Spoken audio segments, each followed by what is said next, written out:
À 82 ans, Dominique Sanda s'assied près de la fenêtre, laissant la lumière de l'après-midi glisser sur son visage, comme un souvenir qu'on n'a jamais su apprivoiser. Le silence autour d'elle n'est pas un vide, c'est une présence, une respiration ancienne, un écho fidèle. Depuis des décennies, elle porte une élégance que le monde admire, mais aujourd'hui, cette élégance semble traversée par une fissure presque invisible, une ligne fragile qui raconte plus que 1000 mots. Elle murmure alors une phrase qu'elle n'avait jamais osé prononcer à voix haute. Je ne pourrai jamais pardonner 5 noms, 5 ombres qui me hantent encore. La voix est douce, mais tranchante, comme si chaque syllabe réveillait une douleur soigneusement enfouie. Pendant toute sa vie, le public n'a vu que la lumière, les films, les sourires figés devant les caméras. Mais derrière ces images, il y a eu des fissures, des silences, des trahisons qui ont modelé une femme plus complexe, plus secrète que ce que les projecteurs pouvaient saisir. Et maintenant, au crépuscule de son existence, une question flotte dans l'air, lourde et suspendue.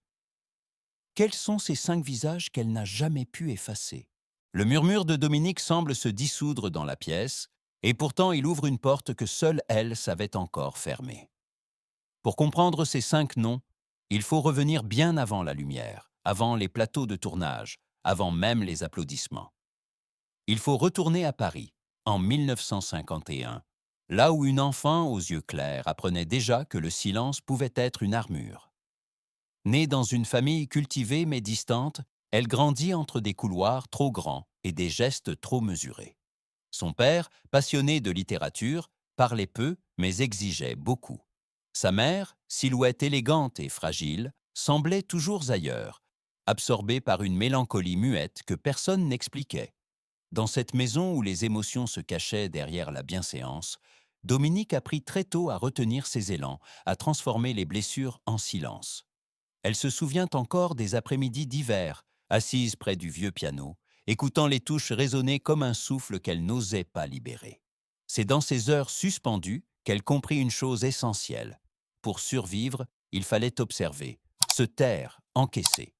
Un jour, une phrase de sa mère lui resta gravée dans la mémoire. « Méfie-toi des gens qui sourient trop vite, ma chérie. Ils sont souvent les premiers à disparaître. » Cette mise en garde, douce mais funeste, devint la première ombre de sa vie. Les années passèrent, et la jeune fille silencieuse de Paris devint une femme dont la présence fascinait sans qu'elle n'ait besoin de dire un mot. Son regard, à la fois limpide et insondable, attirait l'attention des metteurs en scène, avant même qu'elle ne comprenne ce que cela signifiait. Au tournant des années 70, le cinéma français cherchait une nouvelle forme de beauté. Une beauté faite de fragilité assumée, de mystère, d'intériorité. Dominique Sanda incarnait tout cela, presque malgré elle. Sa première audition fut un accident, une invitation lancée par un ami d'école. Elle n'avait aucune préparation, aucun calcul. Mais lorsqu'elle entra dans la pièce, quelque chose changea. Le réalisateur la regarda longuement, comme si le silence qu'elle portait avait sa propre lumière. « Vous n'avez rien à prouver, mademoiselle. Votre regard parle pour vous, » murmura-t-il. Ce fut le début d'une ascension fulgurante. Les tournages s'enchaînaient, les critiques saluaient son jeu instinctif, sa capacité à habiter une scène sans jamais la dominer. Elle devint muse, énigme, révélation. Les magazines la plaçaient parmi les icônes naissantes. L'Europe l'acclamait, et son nom franchissait l'Atlantique avec un naturel presque déconcertant. La gloire semblait la choisir. Mais derrière les flashs, il y avait autre chose. Une forme de solitude qui grandissait, discrète, mais tenace. Au milieu des costards bien repassés, des sourires trop polis, des promesses naïves d'amitié éternelle, elle percevait déjà la fragilité de ses liens. La même fragilité qui traversait autrefois les couloirs de son enfance. Un jour, sur un plateau italien, elle fit une découverte qui la marqua profondément. Un collègue que la presse aimait présenter comme son plus fidèle soutien utilisait son nom dans les coulisses pour négocier des rôles, en l'évinçant silencieusement. Lorsque la vérité éclata, elle ne dit rien. Elle n'explosa pas. Elle se contenta d'un regard long, droit, glacé. Ce fut la première fissure officielle dans son univers doré. Et tandis que les récompenses continuèrent de pleuvoir, quelque chose en elle se retirait imperceptiblement, comme si chaque succès lui coûtait une part de confiance.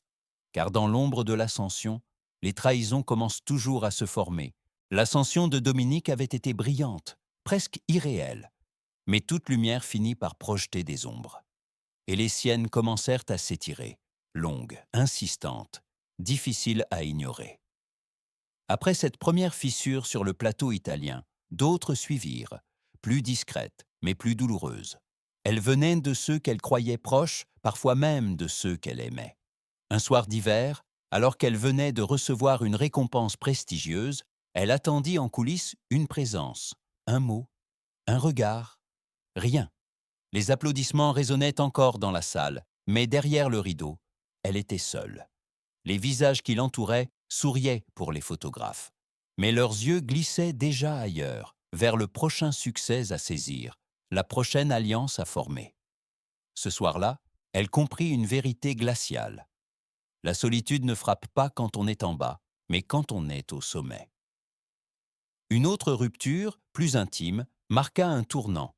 Une relation qu'elle croyait solide se brisa dans le silence le plus brutal. Pas d'explication, pas de dernière conversation, juste une lettre courte, posée sur une table, annonçant un départ définitif. Elle la relut 3 fois, puis elle la rangea dans une boîte qu'elle n'ouvrit plus jamais. Ses blessures ne crièrent pas.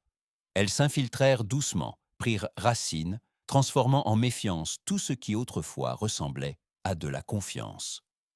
Depuis ce jour, 5 noms, 5 visages commencèrent à se détacher dans son esprit. 5 histoires qu'elle ne pourrait jamais effacer.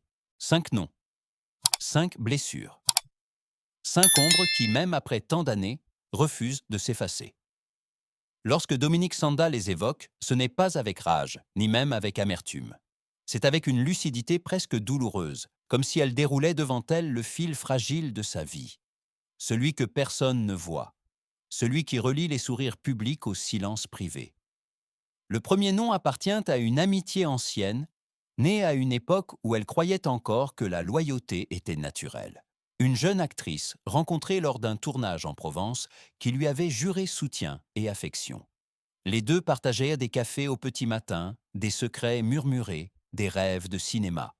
Mais lorsqu'un rôle important fut proposé, cette amie négocia en douce pour l'obtenir, se servant de confidences échangées dans la confiance la plus totale. Ce jour-là, Dominique apprit que la trahison la plus douce est aussi la plus perfide. Elle ne l'a jamais revue. Elle ne l'a jamais pardonné. Le deuxième nom est celui d'un homme. Un amour léger, spontané, qui semblait promis à la tendresse. Il l'avait suivi sur plusieurs tournages, lui offrant des lettres pleines de mots simples, presque enfantins. Elle croyait avoir trouvé un havre dans la tourmente de sa carrière. Mais un matin, les journaux annoncèrent sa liaison avec une autre actrice, plus jeune, plus docile, plus façonnable. La blessure ne venait pas de la perte, mais de la manière. Machinale, froide, publique. Cette humiliation imposa à Dominique une distance nouvelle face à l'amour, un recul qui ne la quitterait plus jamais. Le troisième nom pique plus profondément. C'est celui d'un membre de sa famille. Elle ne le prononce jamais à haute voix. C'était un frère, un cousin, selon les versions qu'elle veut bien laisser filtrer. Un être qu'elle avait soutenu durant une période sombre, lui offrant refuge, argent, temps, présence.